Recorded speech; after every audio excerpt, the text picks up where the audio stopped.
नमस्कार दोस्तों, मैं आचार्य डॉक्टर सरिता मिश्रा आप सभी दर्शकों का अपने चैनल में हार्दिक अभिनंदन करती हूँ।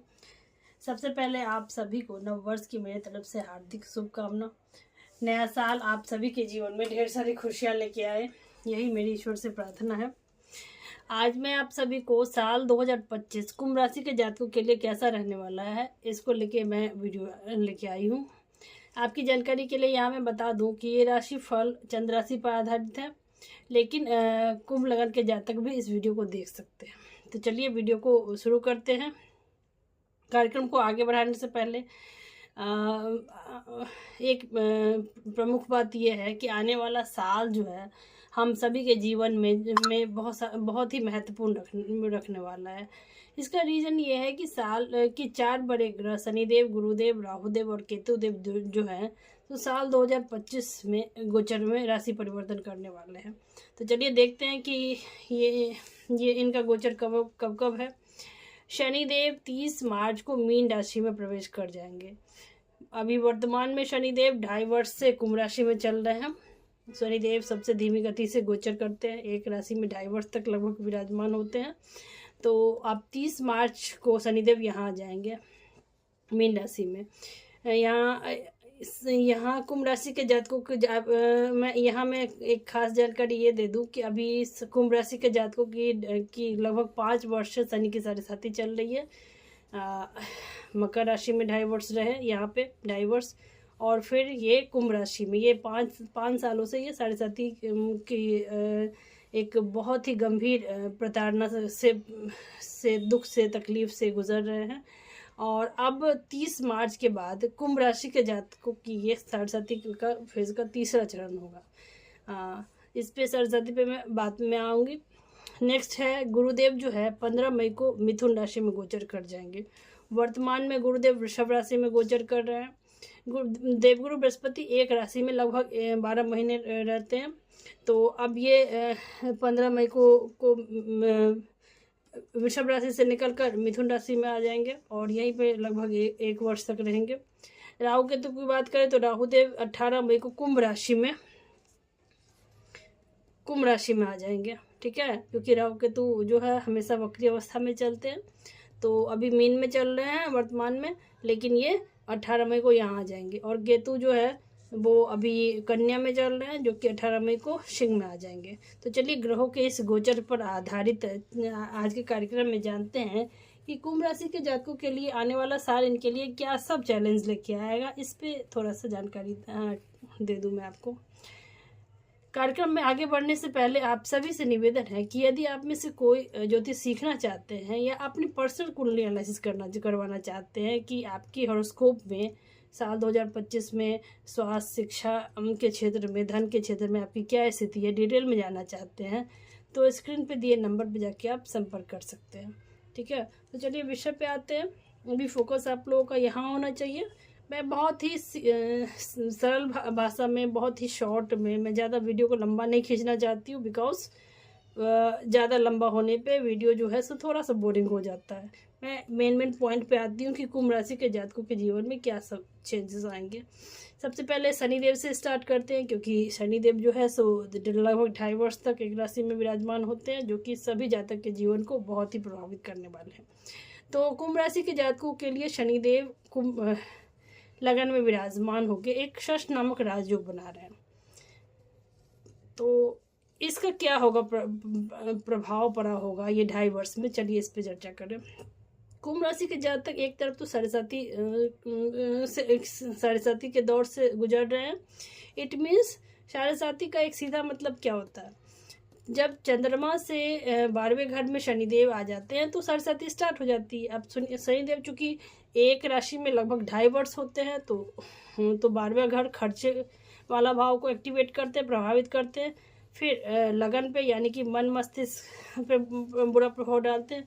फिर तीसरे चरण में धन, कुटुंब, परिवार पे। तो ये 3 फेज में साढ़ेसाती चलती है। ठीक है, तो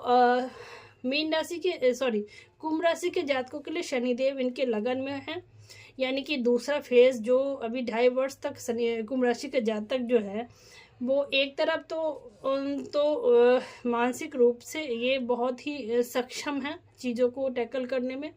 और दूसरी तरफ शनिदेव जो है वो हर चीज़ डिले कराते हैं, एक बहुत ही अधिक परिश्रम के बाद सफलता देते हैं। तो रस्साकसी वाली स्थिति है, कर्म करवाते हैं, बहुत भाग भाग के कर्म करवाते हैं। और हम सभी को, जैसे कि हम सभी जानते हैं कि किसी को भी कि ज़्यादा मेहनत करना, परिश्रम करना किसी को ज़्यादा पसंद नहीं आता। हम सभी चाहते हैं कि बहुत ही आसानी से चीज़ें मिल जाए, और जब ये चीज़ शनिदेव के नेचर में नहीं है, ये चीज़ों के लिए आपको उसके लायक बनाने के लिए आपको बहुत परिश्रम करवाते हैं। तो कुंभ राशि के जातकों के जीवन में अगर हम मोटे तौर पर देखें तो ये इन 2.5 वर्षों में इन्होंने अपने व्यक्तित्व में अपने आप जो भी डिसीजन लिया होगा, तो उस डिसीजन के चलते अब यहाँ पे मैं दृष्टि काउंट करूँ तो तीसरी दृष्टि साहस पराक्रम में पड़ रही है। अब साहस पराक्रम होने की वजह से कुंभ राशि के जातक तो बहुत एनर्जेटिक होंगे, काम में इन्होंने पूरी दक्षता के साथ, क्षमता के साथ मेहनत की होगी, ठीक है। लेकिन जितना इन्हें मिलना चाहिए, 7वीं दृष्टि आ रही है इनके विवाह, पार्टनरशिप पे, डेली अर्निंग पे, तो ये भाव एक्टिवेट रहने की वजह से जितना इनको अर्निंग मिलना चाहिए डेली में वो नहीं देखने को मिला होगा, जिसकी वजह से इनका प्रोफेशन करियर भी इफेक्टिव हो रहा है, ठीक है। और यही शनि की साढ़ेसाती का एक मेन कॉन्सेप्ट है कि जब साढ़ेसाती आती है तो बंदा पूरी तरह से एकदम से हर तरफ से उसकी एग्जामिनेशन होती रहती है, आर्थिक तौर पे, मानसिक तौर पे, पारिवारिक तौर पे, हर जगह वहाँ उसे चैलेंज फेस करना पड़ता है, ठीक है। तो मोटे तौर पर अगर शनिदेव की बात करें कुंभ राशि के जातकों के लिए, तो शनिदेव ने इन्हें 2.5 वर्षों में इनको एक बहुत भागा दौड़ी, बहुत रस्साकसी, बहुत ही आपाधापी वाली चीज़ों से गुजारा होगा। और इन सब का अगर रिजल्ट कहें तो इन्हें रिजल्ट उस हिसाब से मिला नहीं है, ठीक है। सीधी बात है कि जितना मेहनत, जितना पुरुषार्थ आप जिस आप लायक हैं उस लायक आपको मिला नहीं है, ठीक है। अब ये तो हो गई आपकी 30 मार्च तक की। अब 30 मार्च में जब शनिदेव जो है वो मीन राशि में आ जाएंगे, तो क्या ये साढ़ेसाती का तीसरा फेज स्टार्ट होगा। साढ़ेसाती के तीसरे फेज से ये जो एक बंद जाना चाहिए, जो सिचुएशन, परिस्थितियों से जकड़े जाने वाली एक जेल वाली बात बोलो, इसे मैं कैसे एग्जांपल दूं। जैसे आप बंद गए थे, आप काम पे जा रहे थे, मेहनत भी कर रहे थे, कुछ आ नहीं रहा था, इस वजह से आपके अंदर एक निराशा जो थी आपके मन में कि यार क्या जाऊँ काम पे, ऑफिस पे होता तो कुछ है नहीं।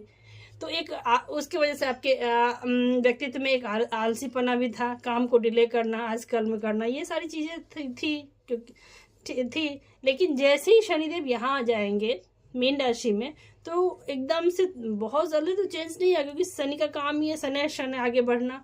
धीरे धीरे आप देखोगे कि ये जो एक आपके माइंड के ऊपर एक तनाव था, एक डिप्रेशन था, एक एंजाइटी वाली थी कि आपको लग रहा था कि अब भाई बस, जिन्होंने काम किया उसमें उन्हें लॉस ही लॉस दिखा होगा, कहीं अगर पैसा लगाया वो पैसा फंसा ही फंसा है, ठीक है। तो जहाँ कहीं भी हाथ डाला वहाँ आपने नेगेटिव ही, खास करके फाइनेंस को लेके परेशान रहोगे, हेल्थ को लेके परेशान रहोगे, एंजाइटी, डिप्रेशन फेस किया होगा। तो अब उस चीज़ों में 30 मार्च के बाद आपको थोड़ी सी राहत दिखेगी। मैं इसको ज़्यादा नहीं बोलूँगी, ये बहुत ही अभी आप की एग्जामिनेशन चल ही रही है, क्योंकि साढ़ेसाती का तीसरा फेज़ है, सावधानी अभी भी आपको बरतनी होगी, ठीक है।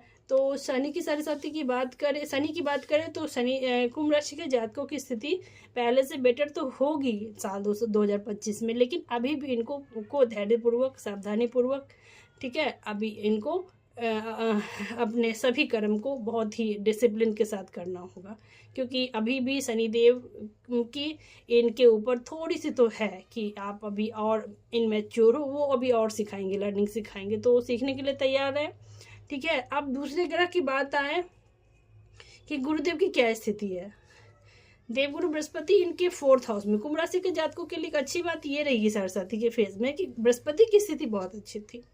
4th हाउस में गुरु जो है सुख, मन, मकान, वाहन, सुख के भाव में देवगुरु बृहस्पति के होने की वजह से इन्होंने साढ़ेसाती के फेज में एक तरफ तो बहुत लॉसेस उठाए हैं, नो डाउट, लेकिन एक ज्ञान, एक खोज, एक जीवन का एक असीम अनुभव भी लेके आए हैं।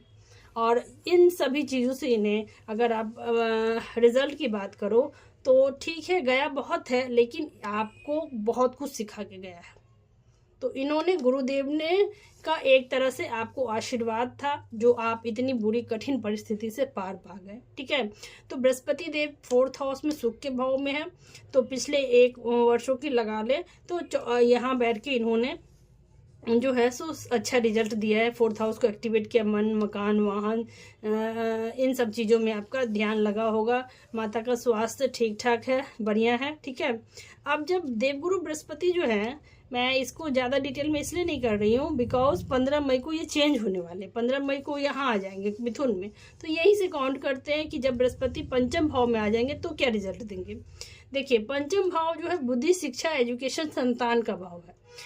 इस त्रिकोण के भाव में देवगुरु बृहस्पति का आना एक बहुत अच्छा साइन है, बिकॉज त्रिकोण भाव को लक्ष्मी स्थान ज्योतिष में बोला गया, और देवगुरु बृहस्पति तो धन के कारक ही है।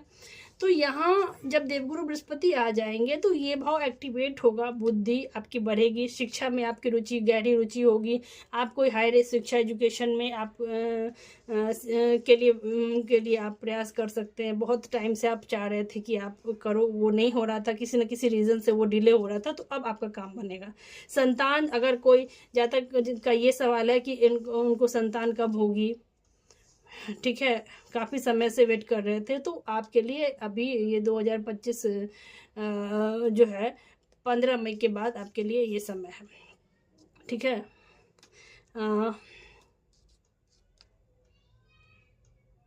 5वीं दृष्टि भाग्य पे आ रही है, तो भाग्य का आपको पूरा सपोर्ट मिलेगा। 7वीं दृष्टि बृहस्पति की लाभ भाव पे आ रही है, तो आपको एकादश भाव से रिलेटेड सारे अच्छे फल मिलेंगे। जैसे एकादश भाव है इच्छा और मनोकामनाओं की पूर्ति का, लाभ का। तो देवगुरु बृहस्पति कुल मिलाकर देखें तो ये इन्होंने आपको अब बचाना ही है, क्योंकि ठीक है, शनिदेव यहाँ आ रहे हैं, मीन राशि में ही आ रहे हैं, बृहस्पति की राशि में आ रहे हैं, और बृहस्पति अभी कुंडली में अभी अच्छे गोचर में है, तो ये आपको अर्निंग देंगे। ठीक है, तो इन शॉर्ट बोले तो देवगुरु बृहस्पति की आपकी कुंडली में अच्छी स्थिति होने की वजह से आप 2025 में जो है एक तरफ सरस्वती से आपकी फाइट चल रही है, तो कहीं ना कहीं आशीर्वाद, ईश्वर का आशीर्वाद भी आपके ऊपर है। जहाँ जो अभी तक आपका बचाव हो रहा था वो और अच्छे से अब आगे होगा, क्योंकि अब आप पहले से बहुत ज़्यादा एक मैच्योर हो गए हो। ठोकर लग लग के जो एक बोलते हैं ना कि एकदम कठोर हो जाना, एक शील कवर ले लेना, वो आपकी स्थिति है। अब आपको कोई डिगा नहीं सकता है, तो पहले से बहुत बेटर कंडीशन में आगे आने वाली है, समय में आप हो गए।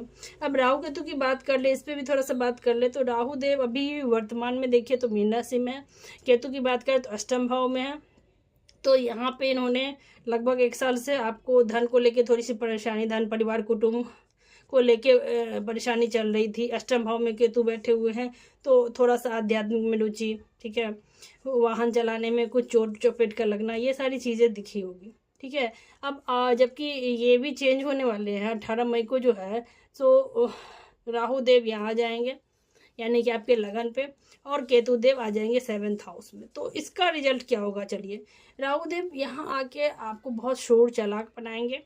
अब आप अपने दुश्मनों से, आपने जो पिछली गलतियां की है उससे आप बहुत सावधान रहोगे, बहुत ही सोच समझ के सारे निर्णय लोगे। ठीक है, तो और 7th हाउस में राहु केतु के आने से थोड़ा सा आपको बस अपने पार्टनरशिप में थोड़ा सा ध्यान रख के आपको कोई भी कागज़ पत्र साइन करनी है। अगर आप विवाहित हैं तो अपने जीवन साथी, लाइफ पार्टनर के साथ आपको आर्गुमेंट से बचना होगा। ठीक है, तो ये थोड़ी छोटी छोटी सावधानी आपको बरतनी होगी। उपाय क्या करना होगा, क्योंकि आपकी सारे साथी अभी चल ही रही है, इसीलिए आप सभी को, कुंभ राशि वालों को चाहिए कि आप शनि के बीज मंत्र ओम प्राम प्रीम प्रोम स शनिश्चराय नमः मंत्र का रोजाना 108 बार जाप करें। हो सके तो शनिवार के दिन पीपल के वृक्ष के नीचे दिया भी दिखाएं। इसके अलावा कुंभ राशि के जातक को माँ लक्ष्मी की पूजा आराधना करनी चाहिए, शुक्र के बीज मंत्रों का जाप करना चाहिए, साथ के साथ उगते हुए सूर्य को अर्घ जरूर दें। ये एक तरह से आपके लिए, आपके माइंड को एक पॉजिटिव ऑरा में तब्दील करेगा, आपके अंदर एक आत्मविश्वास को बढ़ाएगा। तो बने रहिए मेरे कार्यक्रम में। कैसा लगा मेरा वीडियो, कमेंट बॉक्स में जाके आप अवश्य अपने विचार रखें, और मेरे वीडियो को अपने दोस्तों रिश्तेदारों में शेयर करें। तो इसी के साथ एक बार आप लोगों को फिर से नव वर्ष आप सभी के लिए जीवन में नई खुशियाँ, नई आशा की किरण लेके आए। धन्यवाद।